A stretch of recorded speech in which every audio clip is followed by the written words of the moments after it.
¿Alguna vez se preguntaron por qué los reyes europeos decían que gobernaban por gracia de Dios? ¿O cómo la iglesia medieval no solo predicaba la fe, sino que también organizaba la sociedad en jerarquías? Según el filósofo Giorgio Agamben, la respuesta radica en la teología cristiana, una matriz conceptual que no solo define quién es Dios, sino que también estructura el poder humano.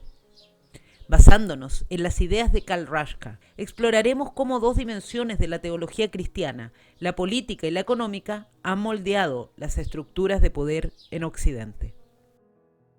Teología cristiana como fundamento de la soberanía y la oikonomía. La teología política cristiana parte de una idea radical pero simple. Dios es soberano. No hay nadie por encima de él, y su autoridad es absoluta. Los teólogos cristianos no se limitaron a dejar esta soberanía en el cielo, la proyectaron sobre la tierra, creando un modelo para la soberanía terrena. Este modelo se materializó a través de la figura del rey o emperador, quien actuaba como representante o vicario de Dios. El poder del gobernante no provenía de leyes humanas ni de la voluntad popular, sino de una transmisión divina. El rey era elegido por Dios y por eso podía decidir sobre la vida y la muerte de sus súbditos, imponer leyes y recaudar impuestos. Su palabra era ley y su autoridad no admitía discusión.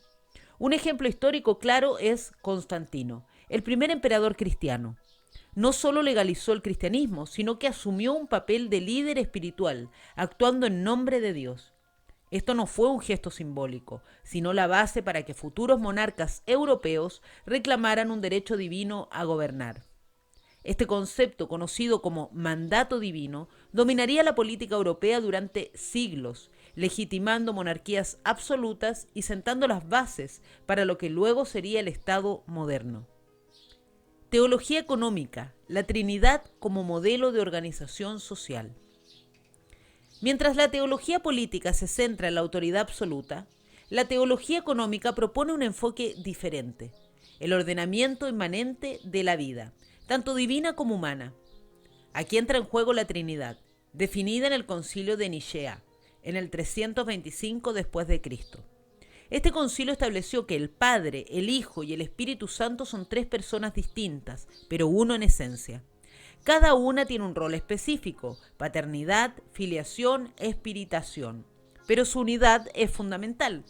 Esta dinámica de relaciones internas se llama oikonomía trinitaria, una palabra que proviene del griego y significa ordenamiento o gestión.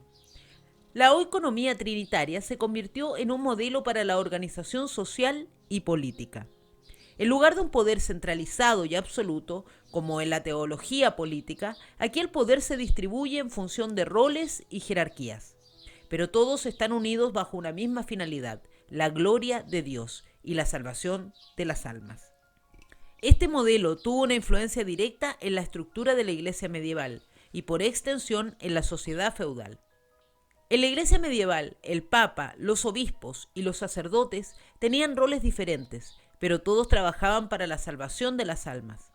De manera similar, en el feudalismo, el rey, los nobles y los campesinos tenían funciones distintas, pero todos formaban parte de un orden social que se sostenía en una lógica divina.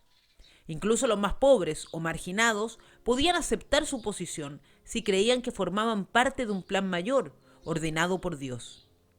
La diferenciación de roles no se veía como injusta, sino como una expresión de la voluntad divina. El origen trinitario, Nicea y la legitimación del poder diferenciado. La formulación de la Trinidad en Nicea no fue solo un debate teológico, sino una herramienta política. Al definir cómo las tres personas divinas se relacionan, el concilio estableció un modelo para que el poder humano se organizara de manera similar. Una unidad soberana, Dios y el Rey, con funciones diferenciadas: Padre, Hijo, Espíritu Santo; Rey, nobles, campesinos. Esta estructura legitimaba la diferenciación de roles en la sociedad, proporcionando una justificación teológica para las jerarquías sociales. La Iglesia como mediadora del poder. La Iglesia, en este contexto, no era solo una institución religiosa, sino una estructura de poder clave. A través de la teología política legitimaba a los gobernantes. A través de la teología económica organizaba la sociedad en roles jerárquicos. Durante la Edad Media, el Sacro Imperio Romano Germánico se basaba en la idea de que el emperador era elegido por Dios, pero su poder estaba limitado por la Iglesia, que interpretaba la voluntad divina.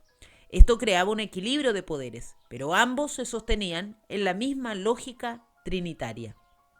Una matriz conceptual para el poder. La teología cristiana, en sus dimensiones política y económica, proporcionó una matriz conceptual para estructurar el poder.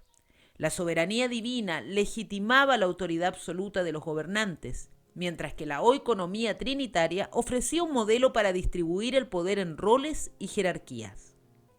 La Iglesia, como guardiana de estas doctrinas, se convirtió en una institución central para la organización política y social de Occidente. No solo explicaba el sentido del mundo, sino que también definía quién tenía el derecho a gobernar y cómo debía hacerse. En resumen, la teología cristiana no fue solo una reflexión sobre Dios, sino una herramienta para estructurar el poder humano, desde la autoridad absoluta del rey hasta la organización jerárquica de la sociedad. Y todo esto, como nos muestra Agamben y como analiza Karl Raschka en su libro, tiene sus raíces en la manera en que los cristianos entendieron la Trinidad. Si te gustó este video, recuerda que puedes colaborar con el canal haciendo tu aporte en el enlace que dejaré en la descripción o en los comentarios. Muchas gracias, nos vemos.